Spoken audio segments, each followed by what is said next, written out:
It's kickoff time for the Cigar International's Let's Talk Stil'rs show. Sponsored by Cigars International. Stop by our Bridgeville store today. Parking Chair Vodka. Respect the chair. It's a Pittsburgh thing.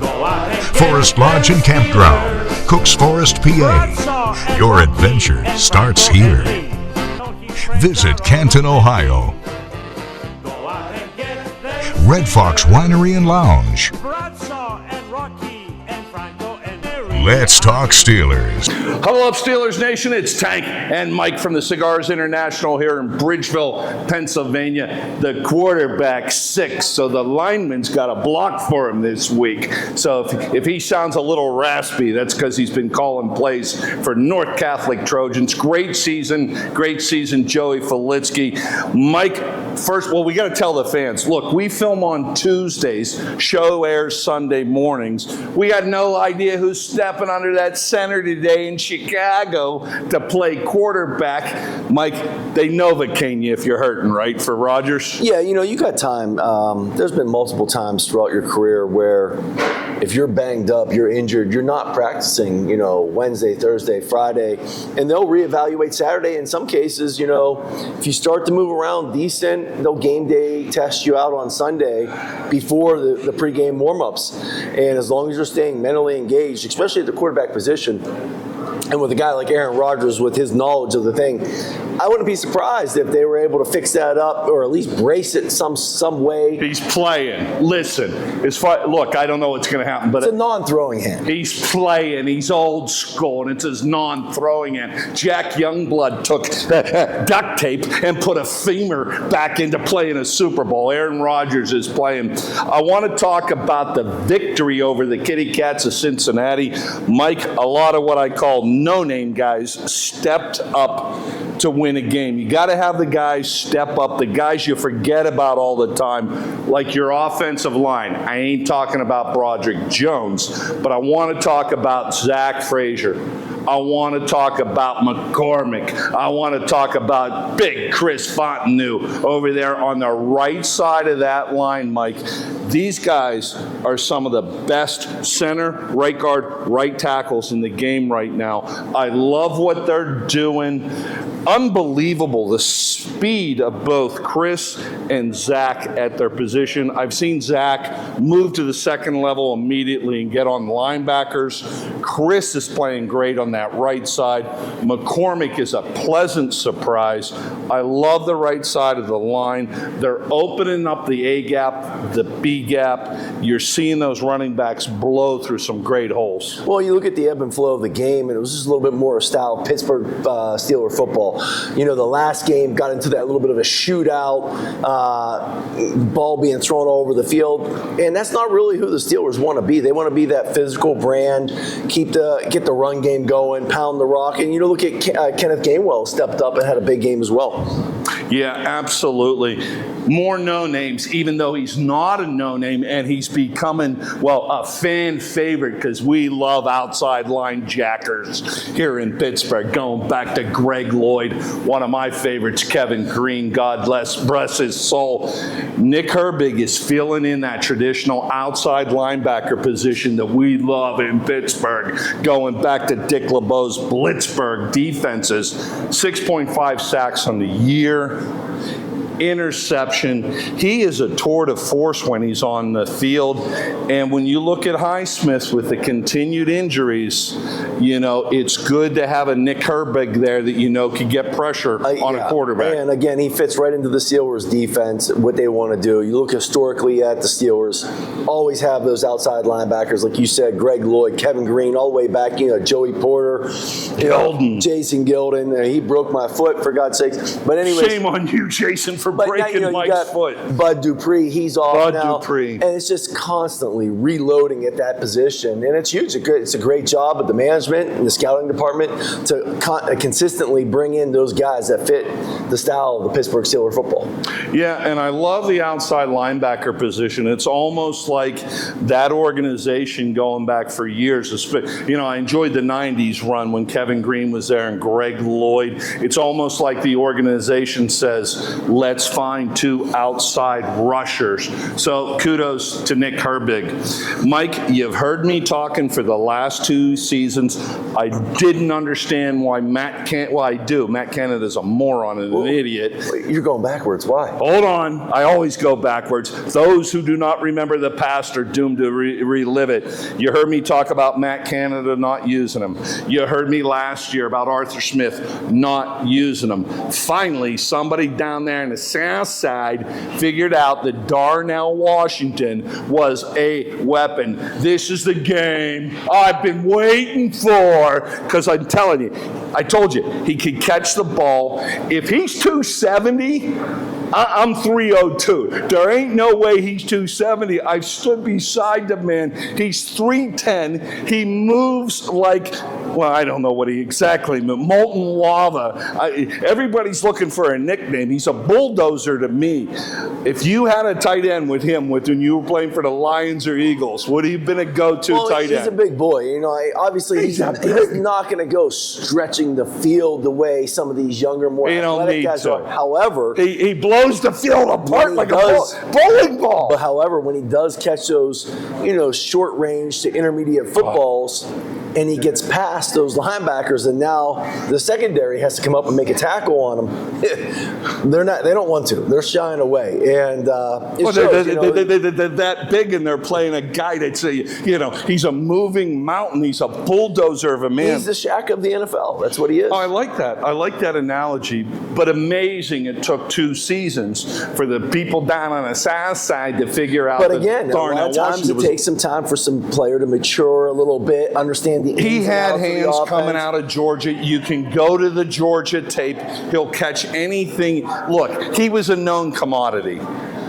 You've heard me complain about it. It just takes a little time for some guys to develop. I always go look at my Detroit Lions. It looks at Jahmyr Gibbs that first year. It took some time for him to understand on how to read the O-line and allow the run plays to develop. It's the same thing with receivers. I mean, it takes some time to understand the intricacies of the routes, getting on the same page as a quarterback, understanding coverage, understand where you need to hook it up, understanding different type of releases, and how much time you have to get into that. And if you're just going out there thinking you're a stud athlete and you're going to go do that, you're going to end up like George Pickens down in Dallas, who actually had a great game the other night as well. However, you still have to. They got him on medication or something. They have to.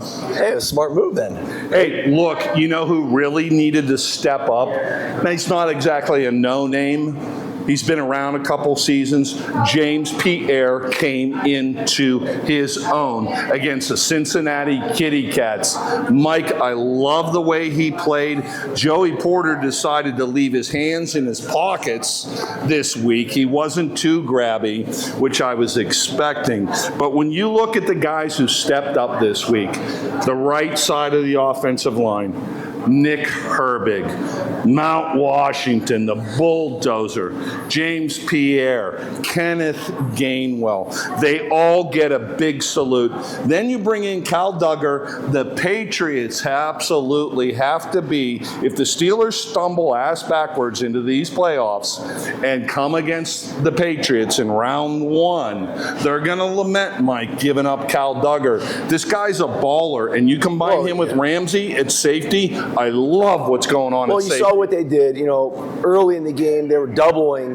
They even talked about, Joe Flacco saying, I'm not used to having 2 receivers doubled. You're doubling T. Higgins, you're doubling Jamar Chase, and now you got the slot receiver kind of getting open on a couple key first downs early for the Bengals, but then they kind of axe that out, and you see Cal Duggar. And obviously, you look at his interception. He's a great player, but, honestly, thank you.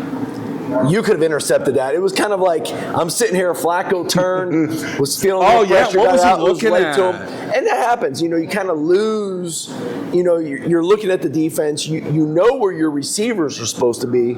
You're trying to key on the defense, like, all right, he's here, he's there. But then all of a sudden you lose that one defender. So when he turned it quick and tried to hit that, because you're constantly trying to anticipate those throws, I think he was probably throwing it going, oh no, and started running immediately because that was right to him. That's probably the easiest interception Cal Duggar is going to get. But he takes it back. Big play for the defense. Multiple big plays for the defense. Anytime the defense is scoring touchdowns, touchdowns. Love it as a quarterback. What's the saying? Flacco, I was seeing ghosts. He was seeing the ghosts of Sam Cal. Darnold? Yeah, well, yeah, that happens. But Flacco, they got him on that one. Cal Duggar, great pickup. He's been doing great, but that was the easiest interception he'll have of his career. Way to step up, no-namers. That's how you win a football game. All right, when we come back, we're going to talk about the Chicago Bears, Ben Johnson, and a team that has one of the most prolific offenses in the league. I'd love to be in Chicago this week. I'd be elbow to elbow with Jim McMahon in a bar right now, no shoes on, drinking if I was in Chicago. With your sunglasses. With my sunglasses. The night before Thanksgiving is normally, Chris, a big drinking day, but we're going the whole day long here at Cigars International in Bridgeville. What's going on what we're calling Drinksgiving? Well, everybody knows the holidays can be a little stressful, so when you come down... Not for me, it isn't. What am I going to get stressed out about? So before you have the big day and have all the family over, come down, relax at Cigars International. We're going to have humidor specials, bar specials all day. We've got entertainment all day long. Jolo will be here from 2 to 4. We've got Gary Smith from 6 to 9. We're going to do buy 5, get 2 singles in the humidor. Fall cocktails. Come down and try our Liberty Pole single barrel that we did in conjunction with the folks down at Liberty Pole in Washington County. All right, there it is. The day before, not the night before, the whole day before Thanksgiving, and you got to go listen to Uncle Larry. If I got to listen to about his bunions anymore, Chris, I won't be able to take it. So come the day before. You got to deal with your family and come to Cigars International. Hang out with your cigar family. Absolutely. I bet you have more fun at Cigars International on Drinksgiving the day before Thanksgiving than listen to Aunt Elma. So come on down to Cigars International here in Bridgeville, Pennsylvania, the day before Thanksgiving, starting at 2 o'clock. Hang out with your Cigars International family. Have some fun. You don't got to listen to Aunt Edna complain about her bunions, her back pain, her hair. She wears a wig even. Nobody even knows that. Just cut, right, Chris? Absolutely. Shut up, I'm talking here. Come to Cigars International for Drinksgiving, and I'm going to go spy. Who is that man with the big cigar? He's known around from near and far. That actor man with the big cigar. He puffs away every night and day with a twinkle in his eyes. And all the while, behind that smile lurks many an untold lie. Down Whitehall Way, you'll see his car. He's here, he's there, he's everywhere with the big cigar.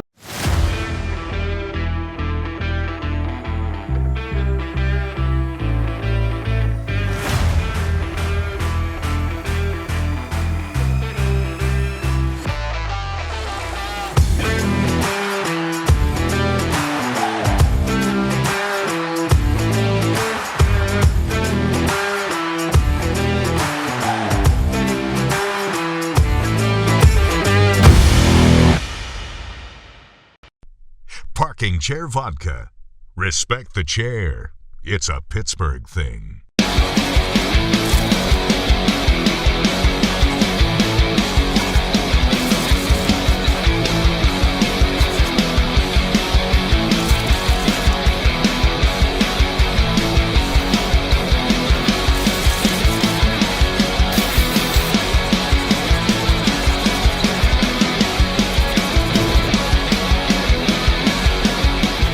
Lawrenceville Distilling.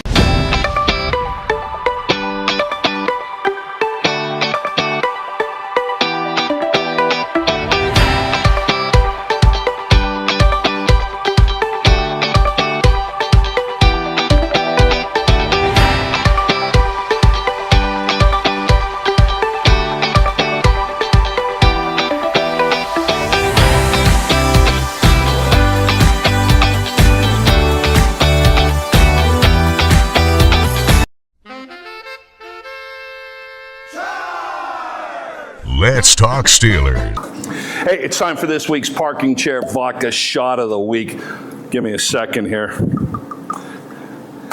Coach Pat Narduzzi, this shot's for you. I ain't never heard such a boneheaded thing come out of a head coach's mouth in all of my life. I'm okay winning 110-0 against Notre Dame. Coach Narduzzi, Tank shot of the week is at you, because I've never heard such a boneheaded thing to motivate a team come out of a coach's mouth. It's okay to lose by 110. Hey, welcome back to Cigars International here in Bridgeville. I'm Tank, he's Mike. We're going to talk about the Chicago Bears now. Notice how I didn't use a demeaning term like, Cincinnati Kitty Cats. Yeah, because I respect this football team. It goes back to Mike Ditka. It goes back to Jim McMahon. It goes back to Ben Johnson. Mike Ditka, the Pittsburgh guy. No kidding, Mike. I didn't know that. Everybody knows that. You're not feeling well. I'll give you a cookie later after the show for making it through. Let's start with Ben Johnson coming down. Everybody knew he wasn't going to stay with the Lions long. This is a football mind. This is a guy who knows how to run an offense. I love what he's done in Chicago at this point. How do you see him coming down and affecting this organization so quickly? Well, he's done a great job. He's got a very talented quarterback, and the guy's got a cannon for an arm. He's extremely mobile. He can make all the throws from every different angle. It's just, can you get a guy that can talk to him and get him to start making the proper decisions, game managing, not feeling like he has to win every single game. And he's had some success this year. His completion percentage is up. You look at the offense, they're doing much better. But the key is to me, with the Chicago Bears, is finding a way to win at the end of the game. Now, again, they're 7-3. Okay, they're sitting a wild card right now in the NFC North. But of those 7 wins, 5 of those wins have come on the last drive of the game. That's the key part. Because, there's so much parity in NFL. Anything can happen on any given Sunday. You got to play things tight. And a lot of times it's who's the team that has the football last and who can kind of get those points. And the Bears have been doing a phenomenal job at the end of the game, whether it be, game-winning drive touchdown, game-winning drive, long field goal. Everything is starting to hit on all cylinders there. Yeah, I absolutely love. And again, you can't underestimate the impact of a quality coach. You hear me talk all the time about the Stil'rs' problems with offensive coordinator, going back to Randy Fichtner and what I see through with Arthur Smith. You can't undercut the ability of a good coach to come in, bring his knowledge, bring his talent to an organization. Because 2 years ago, the Bears were an organization that was a mess, Mike. They were a complete mess. You look at him now, he's developing the young talent in Caleb Williams, 2,300 yards passing, but he's still managing the kid. He's not really lighting it up with 400-yard games, 4 touchdowns. He's managing the game because you got 2 really good running backs right now behind him. How important are the running backs? Well, you go back to 2 years ago. They had a defensive-minded head coach, and they didn't have a great OC at that time to really develop a guy. They had Justin Fields. They ended up losing him. Now they go get Caleb Williams. The Bears did a great job of going out trying to find a good young offensive mind that can groom this guy and make him to be the best he can be and make him be the franchise quarterback that they hoped he was. He's got all the tools. You watch the film, the arm strength, the mobility, he's making guys miss. He's pretty quick and shifty. He can make all the throws. Now, early in the season, though, you could see Ben Johnson a little frustrated because he does come from Detroit. He's come from a guy that's a veteran guy. He's not very mobile, but he's very cerebral quarterback, very smart, good accuracy. And Jared Goff tend to get the ball out very quick and saw the defense, saw things happening, saw the zones, the holes opening before the receiver was getting them and was getting that ball out fast. And that's what Ben Johnson liked. Now, all of a sudden, he gets a young guy in Caleb Williams who's got a little bit of a stronger arm. And typically, when you're a quarterback, especially the stronger arm you have, those quarterbacks want to see that receiver start to make that break, start the end of that window, and then they try to zip it in. Trust me, I was one of those guys, like, hey, just trust it. Well, I don't know if I trust it. I want to see him. And then when I see him, then I'm going to put every mustard I have on it. And, it's, breaking receivers' hands because you're throwing it so hard. But you got to throw it hard because you're late. And so Caleb Williams, as a young quarterback, has going to be a tendency to be a little late. Earlier in the season, that was frustrating.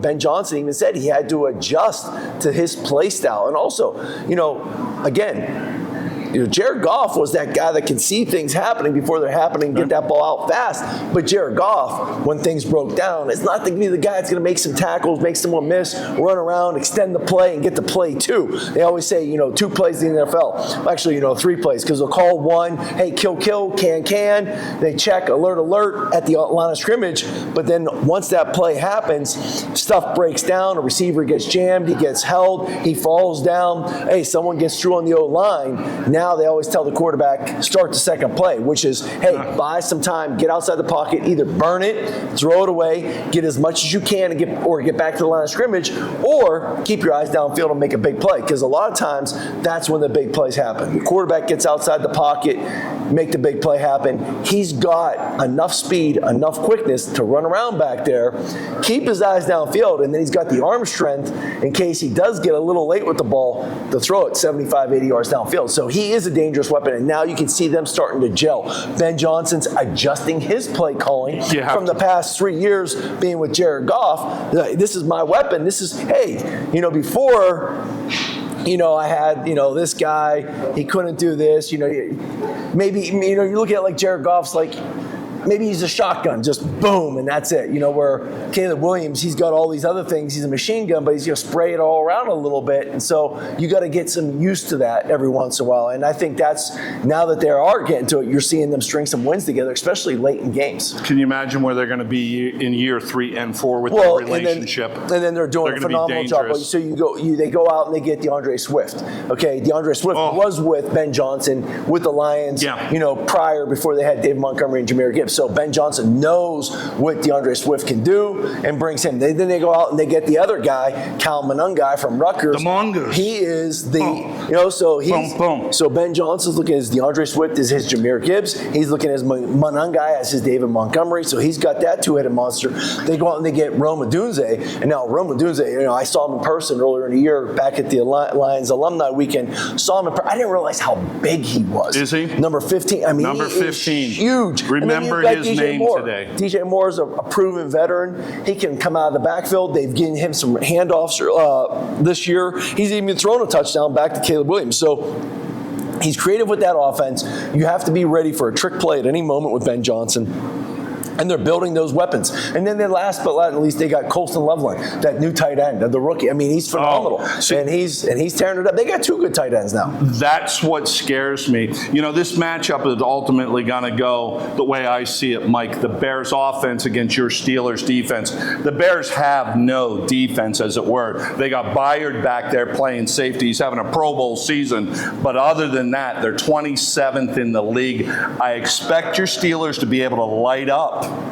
I don't care who's starting today, whether it's Mason or Aaron starting today. They should be able to put up the points. The matchup is going to come against the Bears, against your defense. Mike, what scares me as we close this segment up, and you've heard me talk about it again and again, they got to figure out a linebacker combination for the Steelers at inside linebacker. They're playing like 3 different combinations. They got Sawyer in there with Peyton Wilson.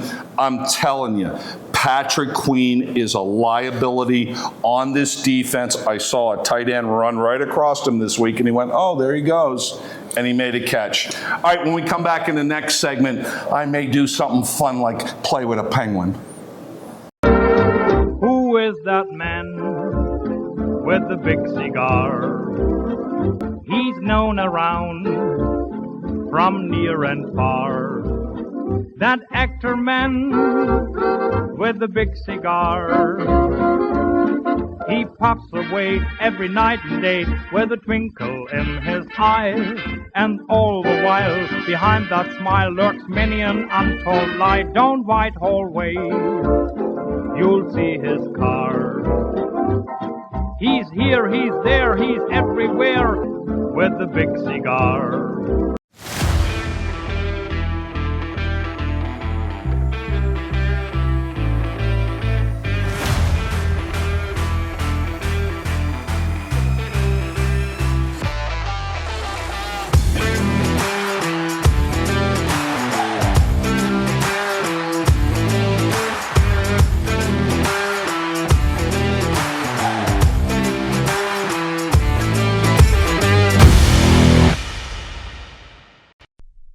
Rocking Chair Vodka. Respect the chair. It's a Pittsburgh thing.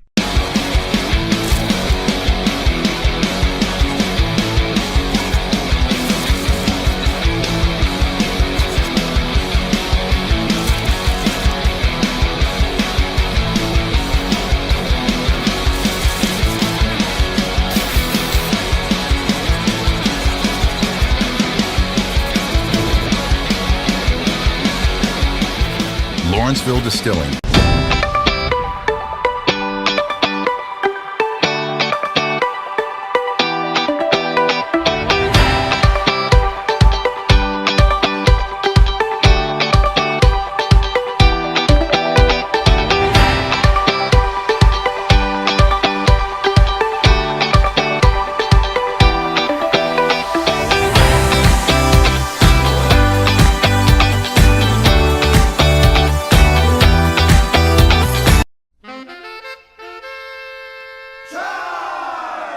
Let's talk Stil'rs. Hey, don't forget about Forest Lodge and Campground. I was up there this fall. It's beautiful.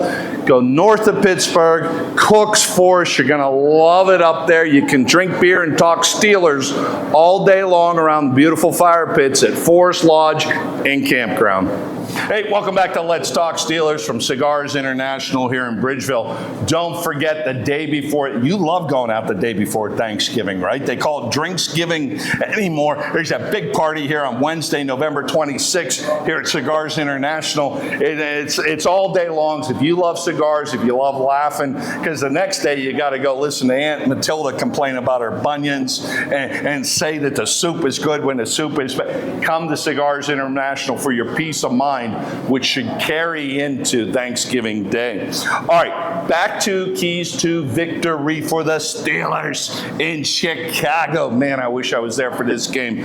Mike, this running game is prolific. It's 8th in the league right now for the Bears. This running game is not an outside game, it's an inside game. They do take it outside. I'm really fearful for the Stil'rs linebackers. You've heard me talk about Patrick Queen all year long. How do you think this running game matches up against the Stil'rs defense today? You know, we won't know until we see it in person, but that's what the Bears want to do. They got a solid O-line. They've got DeAndre Swift. They're bringing along Calvin Unguy. Yeah, of course.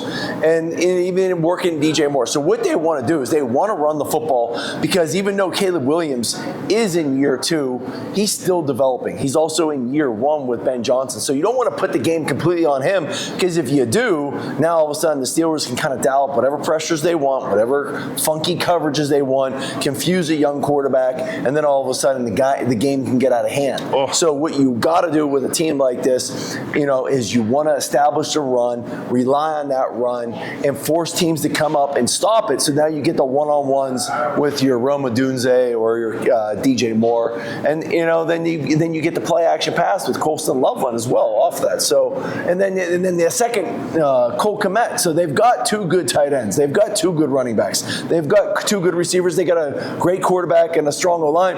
It's a young team, but you got to make the quarterback uncomfortable, and that's by you guys stopping the run. Well, I think you can make Caleb Williams uncomfortable, predicated on the past couple of weeks. Again, Nick Herbig is having a great season, 6.5 sacks, 1 interception. I love what he brings. There's no fall off, missing Highsmith at this point. I really love what they're doing up front. Benton is coming on nicely this year. Where's your number 1 draft choice? I don't know. Mr. Harmon, write a letter home and tell Stil'rs Nation where you are at this time. Mike, I've been watching our number 1 draft choice. He's been getting in there on plays. You know better than I do the quickness at the next level, and that includes offensive linemen too. They are bigger, and they are faster, and they are stronger. I'm not liking what I'm seeing. He's just too slow coming off the line. But I do like how the front's coming together. TJ Watt, you need to write a letter home too. You need to step up your game in Chicago this week. The secondary, though, has become a pleasant surprise. Jalen Ramsey, one of the best things they did, they recognized his age. He is mean. He is nasty. He's a snot knocker.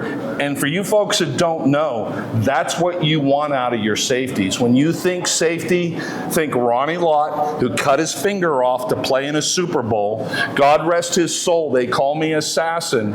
Atkinson for the Raiders, the Oakland Raiders, old school, just passed away.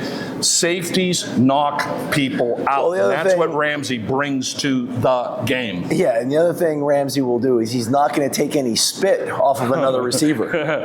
That said spit, not yeah, I know way. what you said. Yeah, you know, there's getting into people's heads. You can only imagine how I played the game. I was running my mouth constantly to find that pressure point on you. We see it all the time between wide receivers, defensive backs all the time.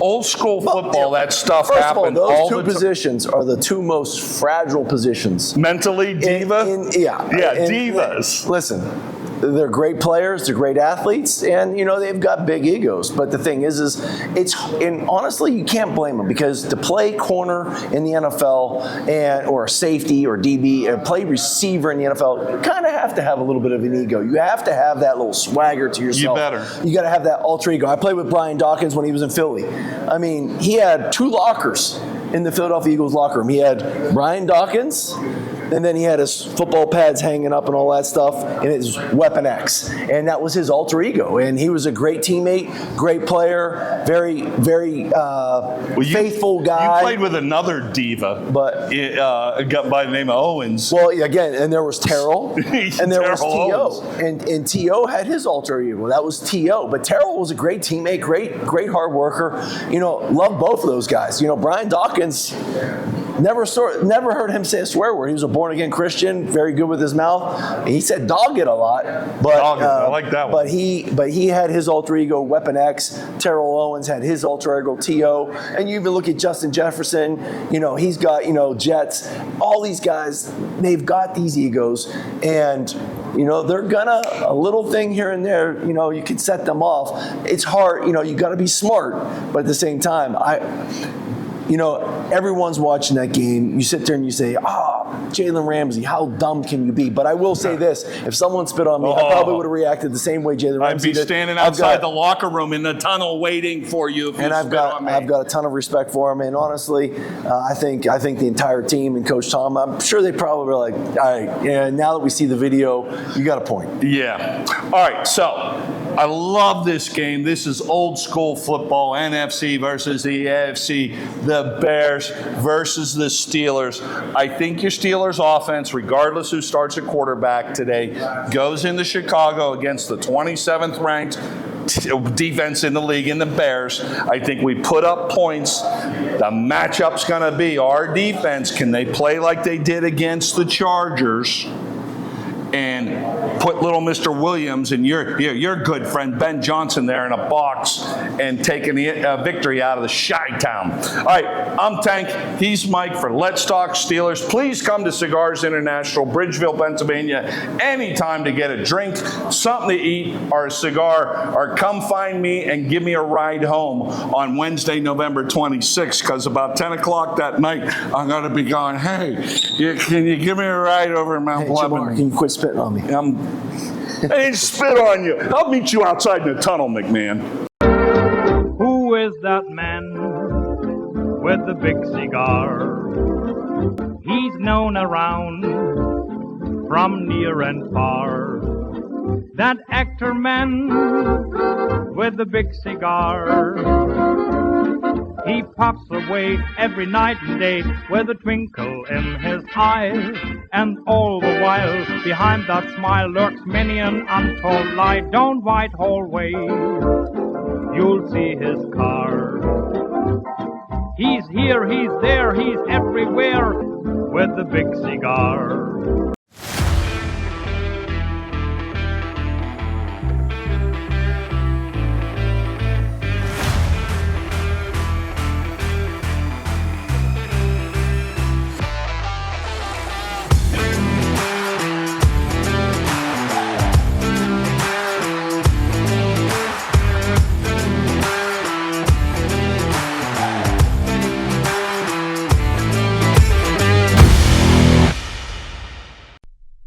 Rocking Chair Vodka.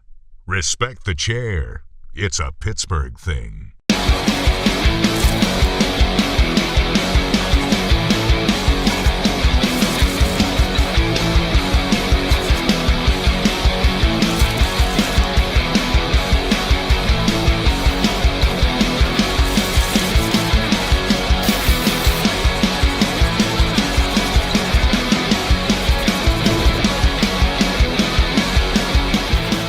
Lawrenceville Distilling.